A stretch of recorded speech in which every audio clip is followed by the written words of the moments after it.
Rosa Parks.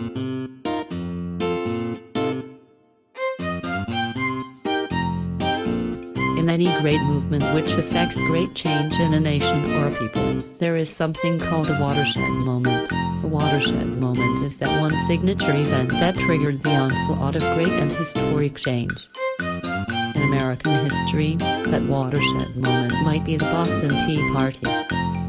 But in the context of Black history, particularly when we consider the central role that the civil rights movement has played in Black history in this country, there is really just one watershed moment that virtually anybody who understands Black history will point to. That event took place on December 1, 1955 on a simple city bus when a Black woman by the name of Rosa Parks got on the bus.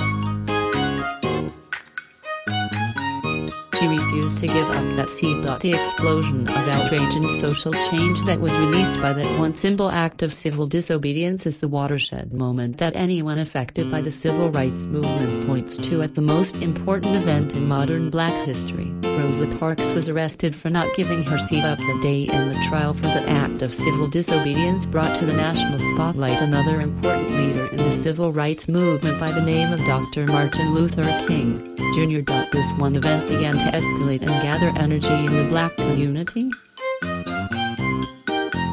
It was an exciting and somewhat frightening time as the Black community was energized and began to organize around these two courageous leaders, and the result was the most powerful civil rights protests in the history of the movement occurred, which came to be known as the Montgomery bus boycott. There are many reasons why such a simple event has had such a powerful effect on the people, such as it did on the Black community of the 50s.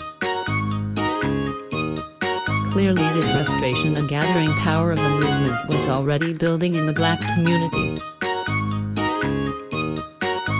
Because she was just a citizen and a simple woman with simple daily needs, that itself was a powerful statement that this was the time for the community to take action and effect change. She was not even looking to start a nation-changing civil rights movement when she refused to give up her bus seat.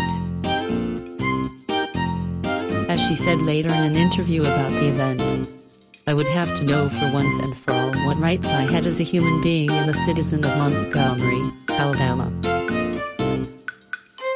And then in her autobiography, My Story, she elaborated that,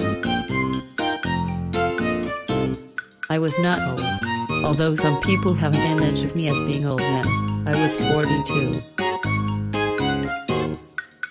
No, the only tired I was tired of giving in."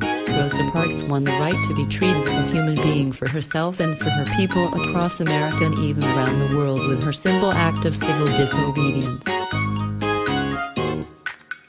She is an inspiration to us all that we too must demand the right of simple human dignity for all people who are citizens of this great land.